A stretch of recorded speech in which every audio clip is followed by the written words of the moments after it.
ವಿಶ್ವವಿಖ್ಯಾತ ಮೈಸೂರು ದಸರಾದಲ್ಲಿ ಬರೋಬ್ಬರಿ 8 ಸಲ ಅಂಬಾರಿ ಹೊತ್ತಿದ್ದ ಅರ್ಜುನ ಆನೆ ಸಾವಿಗೀಡಾಗಿರೋ ಸುದ್ದಿಯನ್ನ ಅರಗಿಸಿಕೊಳ್ಳೋದಕ್ಕಾಗ್ತಾ ಇಲ್ಲ. ಆನೆ ಅರ್ಜುನನಿಗೆ ಸಾವಿರಾರು ಜನರು ಕಣ್ಣೀರಿನ ವಿದಾಯ ಹೇಳಿದ್ರು. ಹೋಗಿ ಬಾ ದೊರೆ ಅಂತ ಭಾವುಕರಾಗಿ ಬೀಳ್ಕೊಡುಗೆ ಕೊಟ್ರು. ಇನ್ನು ಮಾವುತರ ಗೋಳಾಟ, ಆಕ್ರಂದನ ಮುಗಿಲು ಮುಟ್ಟಿತ್ತು. ಇದರ ನಡುವೆ ಸಕಲ ಸರ್ಕಾರಿ ಗೌರವಗಳೊಂದಿಗೆ ಅರ್ಜುನನ ಅಂತ್ಯಕ್ರಿಯೆಯನ್ನ ಮಾಡಲಾಯಿತು. ಆದರೆ ಅರ್ಜುನನ ಸಾವಿನ ಬಗ್ಗೆ ಅನೇಕ ಅನುಮಾನಗಳು ವ್ಯಕ್ತವಾಗಿದ್ದು, ಅರ್ಜುನನ ಸಾವಿನ ರಹಸ್ಯ ಮಣ್ಣಲ್ಲಿ ಮಣ್ಣಾಗಿ ಹೋಗಿದೆ. ಸೋಷಿಯಲ್ ಮೀಡಿಯಾದಲ್ಲಿ ಅರ್ಜುನನ ಸಾವಿನ ಬಗ್ಗೆ ಸರಿಯಾದ ತನಿಖೆ ಆಗಲಿ ಅಂತ ಜನ ಒತ್ತಾಯ ಮಾಡ್ತಿದ್ದಾರೆ. ಒಂಟಿ ಸಲಗ ಸೆರೆ ಕಾರ್ಯಾಚರಣೆಯ ವೇಳೆ ಮೃತಪಟ್ಟಿದ್ದ ಅರ್ಜುನ ಆನೆಯನ್ನ ಮೃತಪಟ್ಟ ಸ್ಥಳ ಹಾಸನದ ಸಕಲೇಶಪುರ ತಾಲೂಕಿನ ದಬ್ಬಳಿಕಟ್ಟೆ ನೆಡುತೋಪಿನಲ್ಲಿಯೇ ಗುಂಡಿ ತೋಡಿಸಿ ಅಂತ್ಯಕ್ರಿಯೆ ಮಾಡಲಾಯಿತು. ಅರ್ಜುನನ ಸಾವಿನ ಬಗ್ಗೆ ಸ್ವತಃ ಮಾವುತನೇ ಅನುಮಾನ ವ್ಯಕ್ತಪಡಿಸಿದ್ರು ಕೂಡ ತಲೆ ಕೆಡಿಸಿಕೊಳ್ಳದ ಅರಣ್ಯ ಇಲಾಖೆಯ ಅಧಿಕಾರಿಗಳು ಆತುರಾತುರವಾಗಿ ಗುಂಡಿಗೆ ಹಾಕಿ ಮಣ್ಣು ಮುಚ್ಚಿಬಿಟ್ರು. 22 ವರ್ಷಗಳ ಕಾಲ ವಿಶ್ವವಿಖ್ಯಾತ ದಸರಾದಲ್ಲಿ ಭಾಗಿಯಾಗಿದ್ದ ಸಾಕಾನೆ ಅರ್ಜುನ 8 ಬಾರಿ ಯಶಸ್ವಿಯಾಗಿ ಅಂಬಾರಿ ಹೊತ್ತಿದ್ದ. ಈ ಬಾರಿ ಜಂಬೂ ಸವಾರಿಯಲ್ಲಿಯೂ ನಿಶಾನೆ ಆನೆಯಾಗಿ ಅರ್ಜುನ ಭಾಗಿಯಾಗಿದ್ದ. ಅರ್ಜುನನಿಗೆ 65 ವರ್ಷ ವಯಸ್ಸಾಗಿತ್ತು. 288 ಮೀಟರ್ ಎತ್ತರ, 5800ರಿಂದ 6000 ಕೆಜಿ ತೂಕ ಇರೋದು ಇತ್ತೀಚೆಗೆ ದಸರಾದಲ್ಲಿ ಭಾಗಿಯಾಗಿದ್ದ ಸಂದರ್ಭದಲ್ಲಿ ಗೊತ್ತಾಗಿತ್ತು.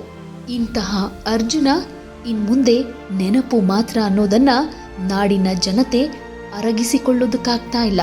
ಅರ್ಜುನನ ಸಾವಿನ ಬಗ್ಗೆ ಸ್ವತಃ ಮಾವುತನೇ ಅನುಮಾನ ವ್ಯಕ್ತಪಡಿಸಿದ್ದಾನೆ. ಅರ್ಜುನನ ದೇಹಕ್ಕೆ ಗುಂಡೇಟು ತಗುಲಿದೆ ಅನ್ನೋ ಅನುಮಾನ ಇದ್ರೂ ಕೂಡ ವಿಸ್ತೃತ ಮರಣೋತ್ತರ ಪರೀಕ್ಷೆ ನಡೆದಿಲ್ಲ. ಕೇವಲ ಬಾಹ್ಯ ಮರಣೋತ್ತರ ಪರೀಕ್ಷೆಯನ್ನ ಮಾಡಲಾಯಿತು. ಕನಿಷ್ಠ ಅರ್ಜುನನ ಮೃತದೇಹದ ಮತ್ತೊಂದು ಭಾಗವನ್ನೂ ನೋಡದೆ ಅಂತ್ಯಕ್ರಿಯೆ ಮಾಡಿದ್ದಾರೆ ಅಂತ ಅಧಿಕಾರಿಗಳ ನಡೆಯ ವಿರುದ್ಧ ಜನ ಆಕ್ರೋಶ ಹೊರಹಾಕ್ತಿದ್ದಾರೆ. ಅರ್ಜುನ ಮೃತಪಟ್ಟು ಬಿದ್ದ ಸ್ಥಿತಿಯಲ್ಲಿಯೇ ಅಧಿಕಾರಿಗಳು ಆತನನ್ನ ಗುಂಡಿಗಿಳಿಸಿದ್ರು. ಮೃತದೇಹದ ಮತ್ತೊಂದು ಮಗ್ಗುಲನ್ನ ಹೊರಡಿಸಿ ನೋಡೋದ್ರ ಬಗ್ಗೆ ಕೂಡ ಅಧಿಕಾರಿಗಳು ಕ್ರಮ ವಹಿಸಲಿಲ್ಲ. ಅರಣ್ಯ ಇಲಾಖೆ ಅಧಿಕಾರಿಗಳ ಈ ನಡೆಯ ಬಗ್ಗೆ ಅನೇಕ ಅನುಮಾನಗಳು ವ್ಯಕ್ತವಾಗುತ್ತೆ. ಕೇವಲ ದಂತ ತೆಗೆದು ದೇಹದ ಒಂದು ಭಾಗದ ಬಾಹ್ಯ ಪರೀಕ್ಷೆಯನ್ನ ನಡೆಸಿ ಇದೇ ಮರಣೋತ್ತರ ಪರೀಕ್ಷೆ ಅಂತಿದ್ದಾರೆ.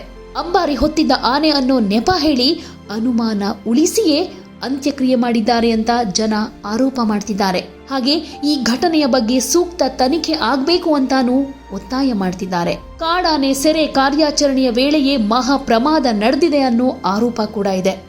ಕಾಲಿಗೆ ಗುಂಡೇಟು ಬಿದ್ದು ಅರ್ಜುನ ನೆಲಕ್ಕುರುಳಿದ್ದ. ಆಗ ಕಾಡಾನೆ ಕೋರೆಯಿಂದ ತಿವಿದು ಸಾಯಿಸಿದೆ.